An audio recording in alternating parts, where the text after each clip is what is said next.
Now we will start from section 13. Section 13 है grant of license. Means to say एक licensing authority में proper application form होगी. Application send होने के बाद they will ask for the report from officer in charge of the police station. Officer in charge of the police station अपनी report send करेगा. As per the report it's a discretion of licensing authority के license देना है या reject करना है. After that it's the same case जैसे passport में होता है. After that licensing authority grant कर सकती है license in the case of अगर पर्सन ने अपनी प्रोटेक्शन के लिए बोनाफाइड क्रॉप प्रोटेक्शन के लिए लेना है, ठीक है, तो कर सकते हैं. मतलब अगर उनको लगता है कि इट्स नॉट नीड तो वो थोड़ा लाइसेंस में मॉडिफिकेशन करके भी दे सकते हैं अगर पर्सन ने लेना ही अपनी क्रॉप प्रोटेक्शन के लिए, ठीक है. उसके बाद सेक्शन 14 आ गया जी अपने को refusal of licences. Refusal of licences prohibited arms and arms ammunition है. There is a discretion of licensing authority. अगर उनको लगता है कि the person is asking for prohibited arm then licence can be denied. Second thing है अगर person unsound mind का है, अनफिट फॉर लाइसेंस है, इन दैट केस उसका लाइसेंस डिक्लाइन कर सकते हैं. आफ्टर दैट उसके बाद अपने पास अगर अनफिट है, ठीक है, उसके बाद कहते लाइसेंसिंग अथॉरिटी के लिए ये मैटर नहीं करता कि पर्सन के पास कोई प्रॉपर्टी है या नहीं है. सफिशिएंट प्रॉपर्टी का कोई मैटर नहीं है, ठीक है. उसके बाद आ गया अपने पास duration. Section 15 duration and renewal of licences. Licences का जस्ट टाइम पीरियड 5 years होता है but it may be granted for short period. It's a discretion of licensing authority. उसके बाद आ गया अपने पास सबसेक्शन 2 अपने पास आ गया. ये आ गया कि licence a power of the authority है to determine time period of licence. It will be the authority की पावर होगी कि हाउ मच टाइम पीरियड के लिए वो लाइसेंस दे रहे हैं. आफ्टर दैट अपने पास फीस. सेक्शन 16 आ गया अपने पास. फी मतलब सब सेक्शन 3 रह गया इसका 15 का. रिन्यूएबल इन नेचर होगा, रिन्यू करते रहेंगे time to time. It's authority of it's a power of licensing authority. Section 16 अपने को आ गया fees etcetera for the license. Different fees भी डिटरमाइन कर सकते हैं, डिफरेंट कंडीशंस भी ले डाउन कर सकते हैं एंड डिफरेंट फॉर्म्स भी कर सकते हैं for the different types of licences.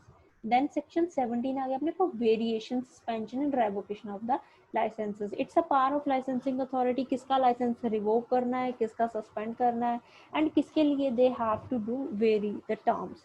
उसके बाद अगर पर्सन उनको लगता है कि अनसाउंड माइंड का है, इज अगर वो अनफिट है फॉर द लाइसेंस के लिए, उसने कुछ second thing suppression of material information की है. अगर उसने कुछ information that is needed at the time of getting license है बट उसने सप्रेस की है, इन दैट केस पर्सन का लाइसेंस सस्पेंड कर सकते हैं. देन अगर उसने वो कंडीशन ही कॉन्ट्रावीन की हैं which are the main conditions वो ही कॉन्ट्रावीन हुई हैं, in that case license can also be cancel. उसके बाद other holder of the license has failed to comply with the notice, जो उसको डिलीवर अप करने का नोटिस है उसको फेल हुआ है, in that case also licensing authority has power to suspend the licensing. जो सब एपिलेट अथॉरिटी होगी that will be the licensing authority से ऊपर होगी. सबसेक्शन 6 है authority to whom licensing authority subordinate है. वो ऑर्डर के थ्रू अपना लाइसेंस किसी का भी लाइसेंस सस्पेंड कर सकते हैं, जैसे जिसका लाइसेंसिंग अथॉरिटी ने किया है उसको रिवोक कर सकते हैं, सस्पेंड कर सकते हैं. उसके बाद अगर कोर्ट के पास भी पावर है, court can also convict court when eight the time of convicting trial court वो सस्पेंड कर सकते हैं किसी पर्सन का और रिवोक कर सकते हैं लाइसेंस. अगर like kind of appellate court में चले जाएं, हम अपील में चले गए ट्रायल कोर्ट के आफ्टर आफ्टर दैट वो सस्पेंशन और रेवोकेशन सेट असाइड हो सकती है, वॉइड डिक्लेयर हो सकती है अगर वो कन्विक्शन ही सेट असाइड हो गई, ठीक है जी. एपिलेट कोर्ट है अपने पास, high court and appellate court है जो ऑर्डर ऑफ सस्पेंशन वगैरह रेवोकेशन वगैरह can be made, high court या एपिलेट कोर्ट, ठीक है जी. देन अपने पास आ गया सेक्शन जो पर्सन है सबसेक्शन 10 है. विदाउट डिले पर्सन अपना सरेंडर करेगा लाइसेंस. अगर पर्सन को किसी को कह दिया अथॉरिटी ने कि you have to surrender your license तो विदाउट डिले वो सरेंडर लाइसेंस करेगा, ठीक है जी. तब से देन अपने को अपील्स आ गई. अपील्स होंगी जो पर्सन है who is aggrieved by the order वो क्या करेगा, अपील एपिलेट अथॉरिटी होगी प्रॉपरली फॉर्म की हुई उसके पास अपील जाएगी. उसके बाद ये है कि लिमिटेशन एक्ट की प्रोविजंस फॉलो हो रही हैं. मतलब उसमें जो पर्सन है ना, मतलब लाइक इंडियन लिमिटेशन एक्ट है जिसमें लिमिटेशंस बताई गई है कि इतने टाइम पीरियड के लिए आपने अपील डालनी है, इतने टाइम पीरियड में अगर आप नहीं डालते तो थोड़ा कुछ रीजंस हैं, आप कोर्ट को कन्विंस कर देते हो तो आपका टाइम पीरियड एक्सटेंड हो सकता है। लिमिटेशन एक्ट की प्रोविजंस फॉलो होगी। उसके बाद है अपना, अगर अगर गवर्नमेंट का ऑर्डर है against the order of the government there can be no appeal. उसके बाद अगर अपील डिस्पोज ऑफ करनी है, appellate authority has to give power of has to give reasonable opportunity, जो पर्सन है अपीलेंट है उसको रीजनेबल अपॉर्चुनिटी दी जाएगी बिफोर उसकी अपील डिस्पोज ऑफ हो पाए।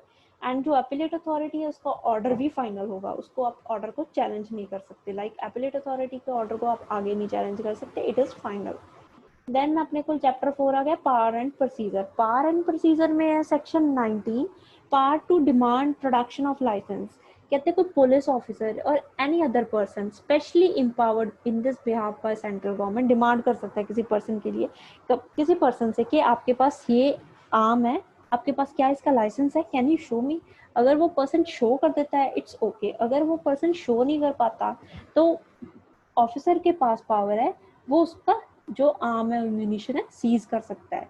एंड अगर पर्सन कोई अपना गलत मतलब नेम ही फॉल्स दे रहा है, एड्रेस ही नेम फॉल्स दे रहा है, अगर ऑफिसर कहता है कि you should give your name and address, उसको डाउट होता है कि ये गलत कर रहा है, अब तो उसको लगता है कि ये फॉल्स नेम एंड एड्रेस दे रहा है, in that case he officer has the power to arrest him without warrant.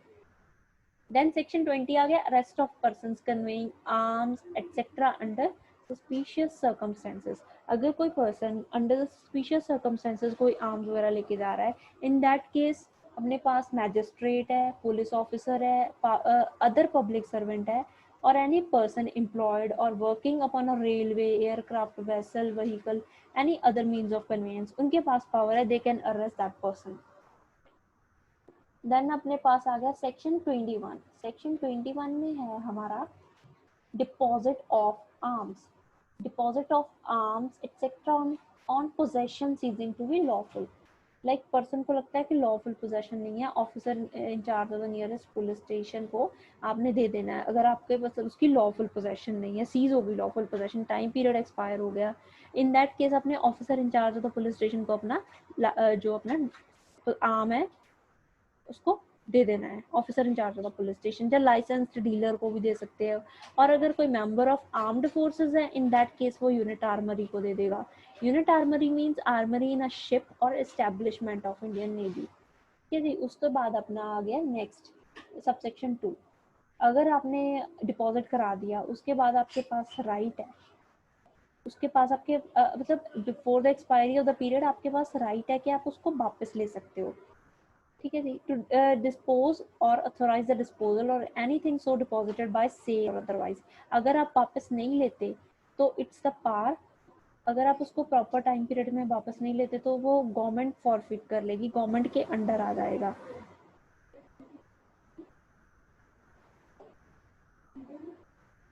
ये या देखो इसको सबसेक्शन 4 है, गवर्नमेंट ने फॉरफिट कर लिया, आपने अपना मतलब आर्म वगैरह ऑफिसर को दे दिया, बट आप मतलब प्रॉपर टाइम पीरियड में आप उसको वापस नहीं ले रहे तो गवर्नमेंट उसको सीज कर लेगी, उसको फॉरफिट कर देगी।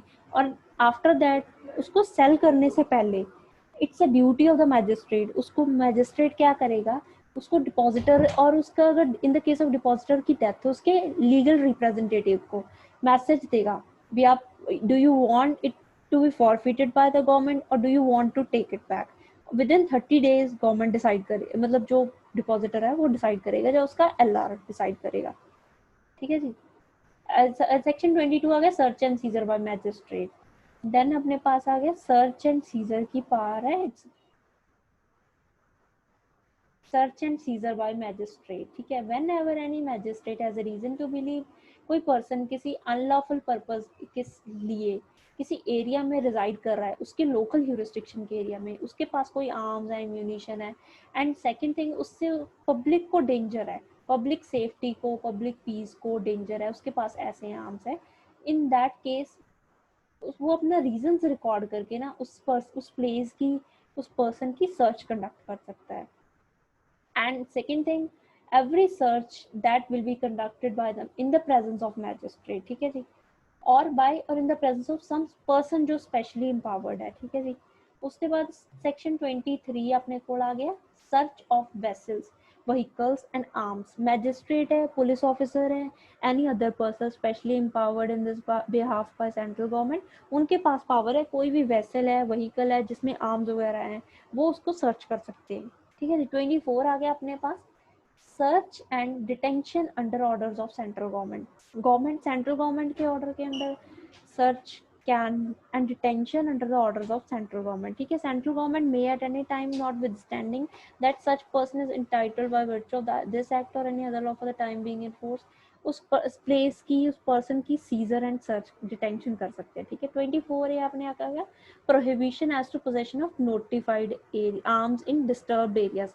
लाइक सेंट्रल गवर्नमेंट कुछ डिक्लेयर करेगी कि ये एरियाज डिस्टर्ब्ड एरियाज हैं, इनमें ये आर्म्स प्रोहिबिटेड है, ठीक है जी।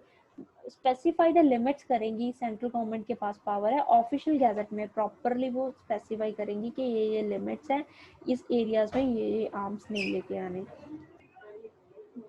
It shall be lawful for any person to have in possession, वो लॉफुल नहीं है उस पर्सन के लिए, मतलब उस एरिया में कंडक्ट करना। और एनी ऑफिसर को कोई सबॉर्डिनेट है तो सेंट्रल गवर्नमेंट तो स्टेट गवर्नमेंट उसको ऑथराइज करेगी, he can make a search and he can seize at any time. The period specified in a notification issued under subsection 1 in respect of any area shall not in the person, जो अपने पास power है specified area को notified declare करने की, disturbed area, first time 90 days है, it can be again extended up to 90 days. And CrPC की provisions are relating to search and seizure, it will be applicable to search and seizures made under this act. Arms include ammunition. Then 24B है, prohibition as to carrying of notified arms in or through public places in disturbed areas से which same है back section की तरह। Central government declare करेगी कि this is the area disturbed area है, authorise करेगी किसी ऑफिसर को, वो सर्च कर पाएगा उस प्लेस की, सीज कर पाएगा, एंड 90 डेज का लिए आप डिक्लेयर करोगे इस एरिया को कि that area is a disturbed area and it can be again extended by again 90 days. And provisions of CRPC relating to search and seizures will be applicable to search and seizures made under subsection 1. Arms include ammunition, public place है, which is a place used or accessible to public or any section of public.